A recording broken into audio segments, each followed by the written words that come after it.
ഷാജോ പഞ്ചായത്തിൽ നിന്ന് ഒരു കാര്യം നടന്നു കിട്ടണമെങ്കിൽ അത്ര എളുപ്പമുള്ള കാര്യമൊന്നുമല്ല. 10 ചാലായി ഞാൻ നടക്കണം. ഓരോന്ന് പറഞ്ഞ അങ്ങോട്ട് നടത്തിക്ക് തന്നെ. ഒരു പുലിവാലി പിടിച്ച പരിപാടിയല്ലോ അത്.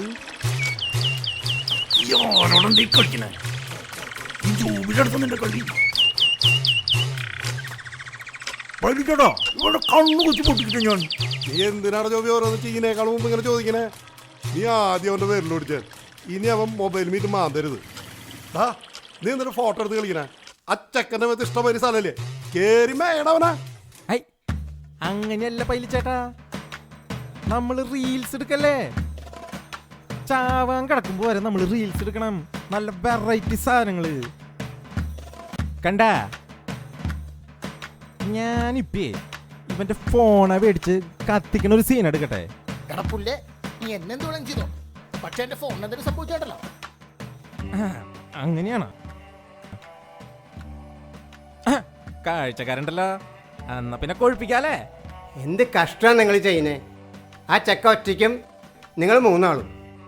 ഹായ്, അത് ശരിയാണല്ലോ. ഒരു കാര്യം ചെയ്യേ, നിങ്ങൾ അവൻ്റെ സെറ്റിൽ കൂടിക്കോ. പിള്ളേരെ ഇവരിവിടെ കൂട്ടുക. എന്നാ പിന്നെ ആദ്യം പുതിയ തുടങ്ങാല്ലേ പൈലേട്ടാ? നീ വാടച്ചക്ക. ഏയ് അതൊന്നും വേണ്ട, ഞാനൊരു നാട്ടുനടപ്പ് പറഞ്ഞല്ലേ.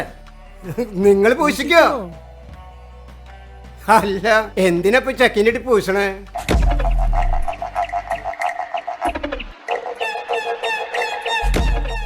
പൈലിച്ചേട്ടാ, ഞാൻ പറയാം.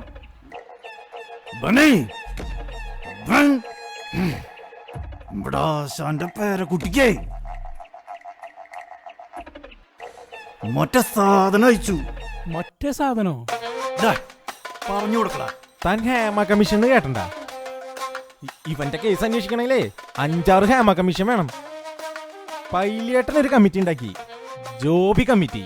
ദേ ഈ ഇരിക്കണ മുതലാണ് ജസ്റ്റിസ് ജോബി. ഈ സാധനം എന്ന് പറഞ്ഞത് പറഞ്ഞു കൊടുക്കടാ. ഡോ ഇവനെ ആശാന്റെ പേരക്കുട്ടിക്ക് ഫ്രണ്ട് റിക്വസ്റ്റ് അയച്ചു. അതും ഫേസ്ബുക്കിലും ഇൻസ്റ്റാഗ്രാമിലും. മൈ ഗോഡ്, ഇത് നമ്മുടെ ചടയൻ ജെയിംസിന്റെ മോനല്ലേ? ഏത് നീലച്ചടയൻ ജെയിംസിൻ്റെയാ? അങ്ങനെയാണെങ്കിൽ കണക്ക് കുറച്ച് ബാക്കിണ്ടല്ലോ. പിള്ളേരെ ശരിക്കും പൊരിക്കരാ. മോനെ ജീവൻ വേണേ ഓടിക്കരാ.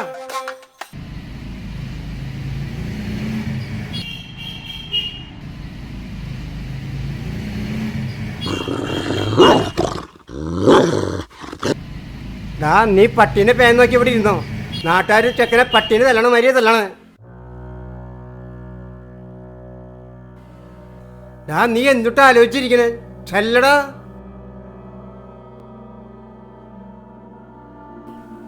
അപ്പാ, മാഷിനിപ്പോ തല്ലൊന്നും വേണ്ടട്ടാ, പേടിപ്പിച്ചാ മതി.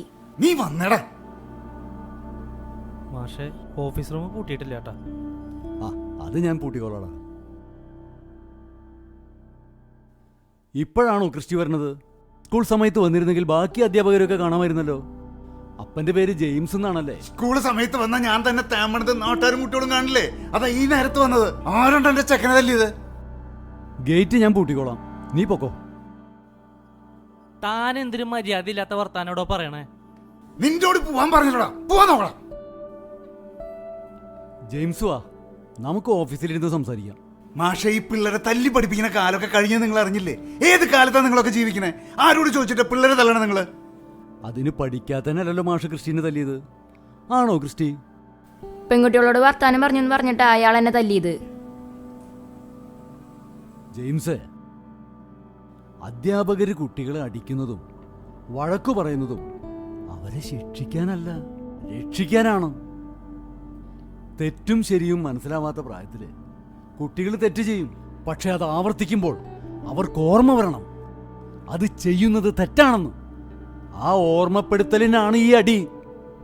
പെൺകുട്ടികൾക്ക് എഴുത്തു കൊടുക്കുക, മോശമായിട്ട് പെരുമാറുക, ഇതിൻ്റെയൊക്കെ പ്രായമാണോ അവൻ്റെ? ഈ കാലത്ത് ആ മാഷ് അവനെ തല്ലിയെങ്കിൽ അത് അവനോടുള്ള കരുതലാണെന്ന് മനസ്സിലാക്കാൻ നിനക്ക് സാധിക്കണം ജെയിംസ്. ആമ്പിള്ളേരാവുമ്പോ കുറച്ച് കുരുത്തക്കേടൊക്കെ ഉണ്ടാവും. നിങ്ങൾ അവനെ പാഠപുസ്തകം പഠിപ്പിച്ചാൽ മതി. സന്മാർഗവും സദാചാരവും ഒക്കെ ഞാൻ പഠിപ്പിച്ചോളാം. എന്റെ മാഷെ, ഇന്നവരെ ഈ ചെക്കൻ ഒരു ഈർക്കിലെടുത്ത് അടിച്ചിട്ടില്ല ഞാൻ. ഈർക്കിലിയോണ്ടല്ല ജെയിംസ്, നല്ല പുളിയുടെ വടിവെട്ടി അടിക്കടാ. പഠിക്കാത്തനല്ല, സംസ്കാരമില്ലാതെ വരുമ്പോൾ, കാൽവെപ്പുകൾ വഴിമാറിപ്പോകുമ്പോൾ, ഇന്ന് നീ അത് ചെയ്തില്ലെങ്കിൽ പിന്നീട് സമൂഹം അത് ചെയ്യും. അന്ന് അവനെ രക്ഷിക്കാൻ നിന്റെ ഈ കരുത്തൊന്നും തികയാതെ വരും ജെയിംസ്, തികയാതെ വരും. ഡാ നിനക്ക് അവനെ രക്ഷിക്കാൻ പറ്റുള്ളൂ. ചെല്ലടാ. ഇനി അവനെ രക്ഷിക്കാൻ എനിക്കാവില്ലടോ. ഞാൻ അവനൊരു ഈർക്കിലി കൊണ്ടുപോലും അടിച്ചിട്ടില്ല. ആദ്യം അവർ ഗുരുക്കന്മാരുടെ കൈകൾ കെട്ടി, പിന്നെ കണ്ണുകളും മൂടിക്കെട്ടി കുഞ്ഞുങ്ങളെ ശിക്ഷിക്കുന്നത് പാപമാണെന്ന് പഠിപ്പിച്ചു, ശാസിക്കുന്നത് നികൃഷ്ടമാണെന്ന്.